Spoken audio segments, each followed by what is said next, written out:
Hello दोस्तों, नमस्कार। मेरा नाम पंकज, आप देख रहे हैं पंकज एडुटेक। और दोस्तों, नए साल की शुरुआत में ही गवर्नमेंट ने एक तोहफ़ा दे दिया है आप लोगों के लिए। अगर आपने डिप्लोमा किया हुआ है सिविल से तो आपके लिए वैकेंसी आ गई है, ठीक है। अगर आप बहुत दिनों से तैयारी कर रहे हो, कोचिंग कर रहे हो, पढ़ाई कर रहे हो तो आपके लिए वैकेंसी आ चुकी है। और दोस्तों, अगर आप मेरे चैनल पर न्यू हैं तो इस चैनल को सब्सक्राइब करके बेल आइकन को प्रेस कर लेना, जिससे कि मैं जब भी इस तरह के वीडियो अपलोड करूँ तो आप तक नोटिफिकेशन पहुँच सके। तो दोस्तों, मैं बात करता हूँ इलेक्ट्रिसिटी सर्विस कमीशन की तरफ से एक वैकेंसी आई है, UPPCL Uttar Pradesh power corporation limited. ठीक है, आप देख सकते हैं यहाँ पे advertisement number 01/BSA/2021/JE and civil. Online application are invited from Indian national processing the essential eligibility qualification given below. तो सब कुछ गिवन गिवन है नीचे, मैं बिल्कुल डिटेल बताने वाला हूँ। जिन जिन लोगों ने यहाँ पे डिप्लोमा किया है सिविल से, ठीक है, तो आपके लिए बहुत ही गुड न्यूज़ है और यहाँ पे वैकेंसी आ चुकी है। और दोस्तों, वैकेंसी चाहे जितनी भी हो, आपको सिर्फ एक पोस्ट ही चाहिए। तो आप बिल्कुल वीडियो पे बने रहना शुरू से लास्ट तक। मैं बिल्कुल एक एक डिटेल मैं बिल्कुल क्लियर करूँगा यहाँ पर, और आपको बताऊँगा कितनी फ़ीस लग रही है, क्या एज एलिजिबिलिटी है, क्वालिफिकेशन क्या है, और इसमें क्या क्या मतलब सब कुछ मैं बताऊँगा इस वीडियो में। तो देख सकते हैं दोस्तों, यहाँ पे आप देख सकते हैं पोस्ट नेम है जूनियर इंजीनियर सिविल, ठीक है। ये ट्रेनिंग की वैकेंसी है। आपको पहले ट्रेनिंग कराया जाएगा, फिर इसके बाद परमानेंट किया जाएगा। क्रेड देख सकते हैं आप यहाँ पे सिविल है। अगर आपने सिविल से किया है तो एलिजिबल हैं आप। Technical qualification branch strictly as maintain below, ठीक है। तो ये क्वालिफिकेशन यहाँ पे दे दिया गया है, diploma in civil engineering. Diploma in civil engineering अगर आपने किया हुआ है तो आप इसके लिए जो है एलिजिबल हैं। इसका दोस्तों आप देख सकते हैं यहाँ पर अनरिजर्व के लिए कितनी कितनी सीटें हैं, यहाँ पे डिवाइड किया गया है, सब कुछ बांट दिया गया है। तो आप देख सकते हैं यहाँ पे यूआर के लिए यहाँ पे 10 पोस्ट है, ईडब्ल्यूएस के लिए यहाँ पे 2 पोस्ट है, और ओबीसी एनसीएल, ठीक है, उसके लिए जो है आप यहाँ पे 5 पोस्ट देख सकते हैं। एससी के लिए 4 पोस्ट है दोस्तों, और एसटी के लिए यहाँ पे नील है, कोई पोस्ट नहीं है, ठीक है।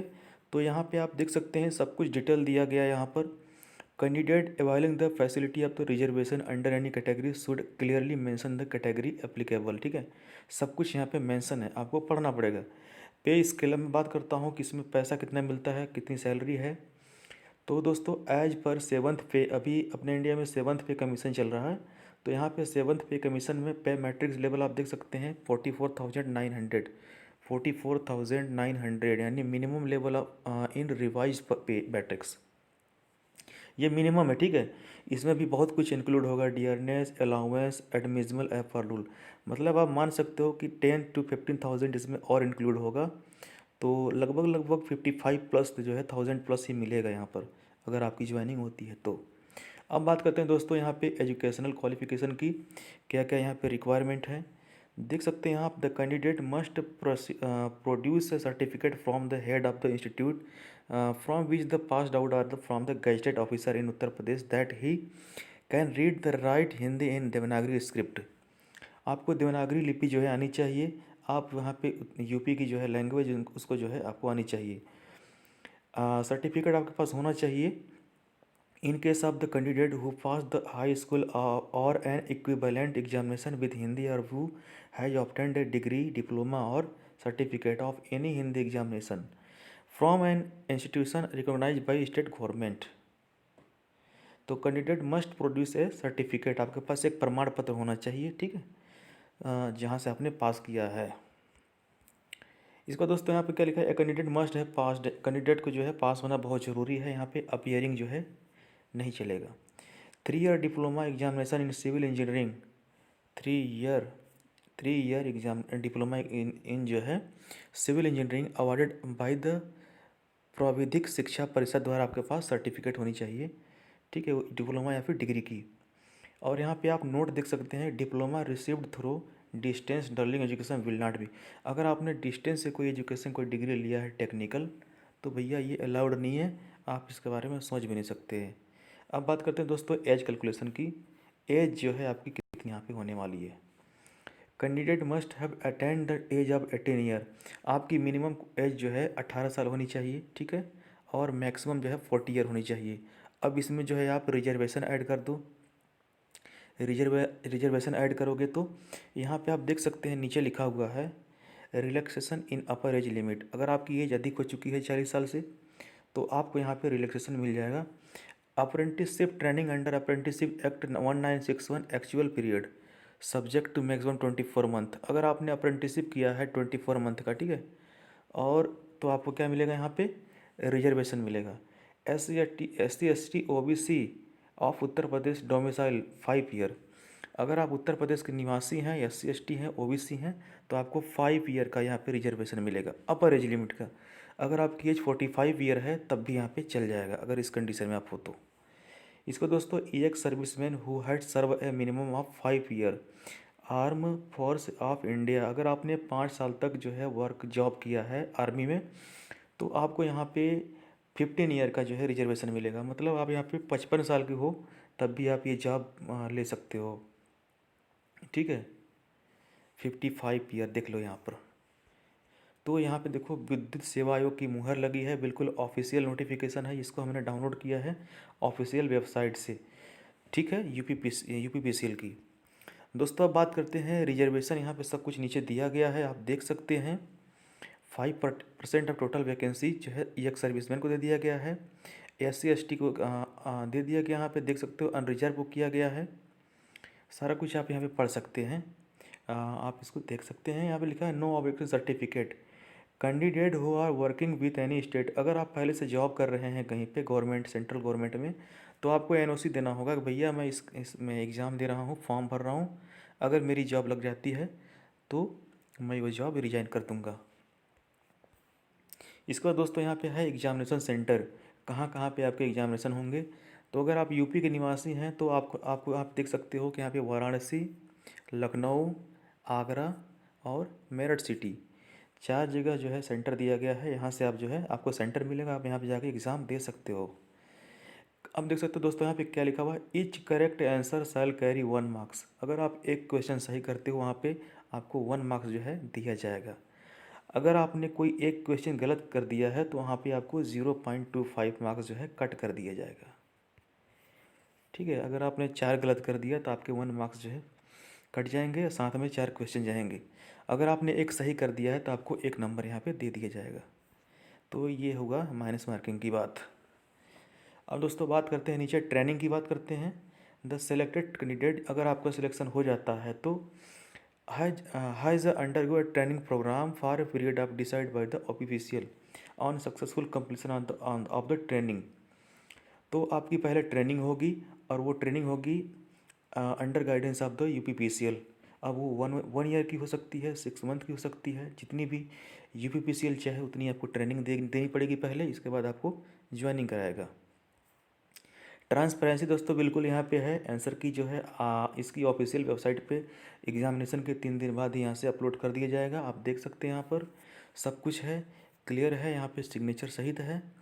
और यहाँ पे आप देख सकते हैं application fee cum processing charges, कितने कितने पैसे लग रहे हैं इसको अप्लाई करने में। तो 700 रुपीज़ यहाँ पे डोमिसाइल आप यूपी, अगर आप यूपी से हैं तो शेड्यूल कास्ट को लगेंगे 700 रुपीज़। अगर आप यूआर कैटेगरी हैं तो आपको 1000 रुपये देने होंगे।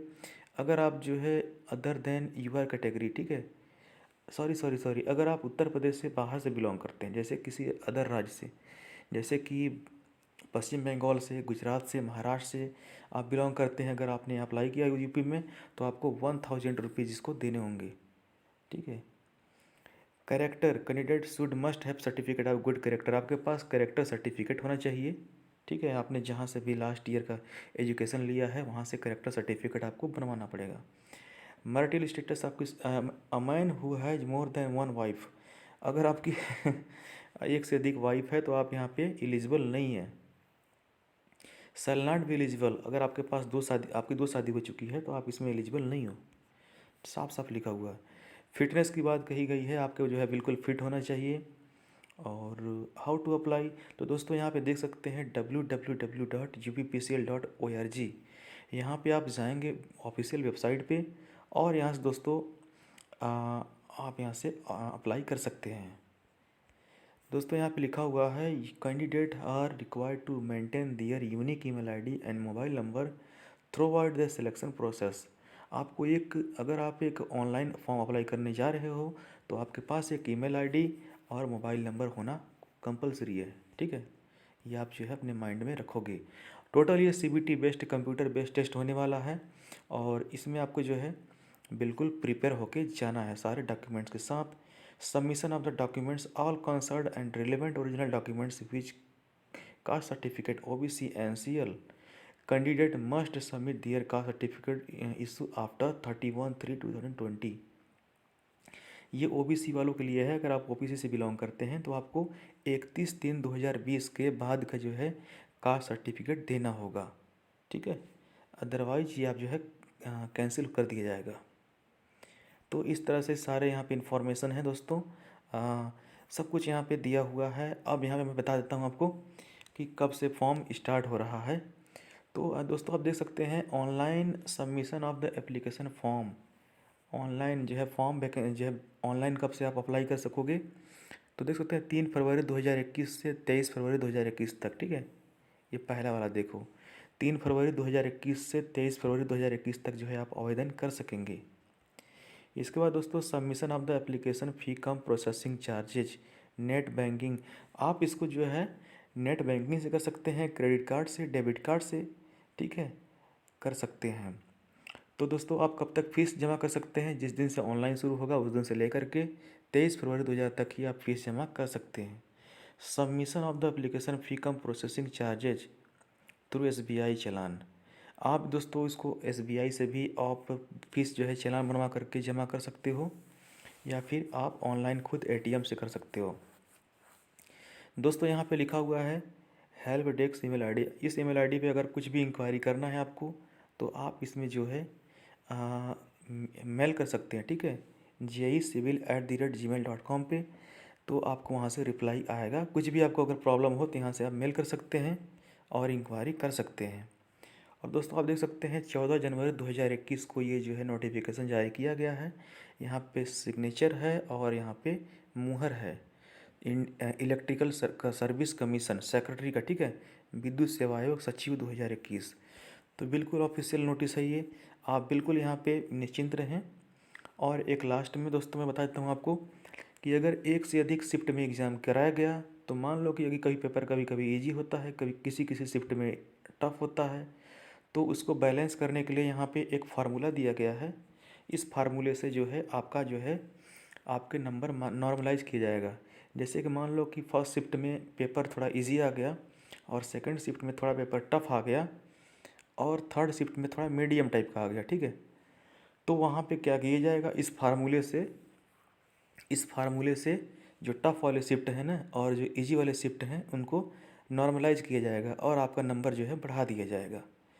एक तरह से बैलेंसिंग मतलब फार्मूला है ये, बैलेंस करने के लिए, जिससे कि किसी को नुकसान ना हो, ठीक है।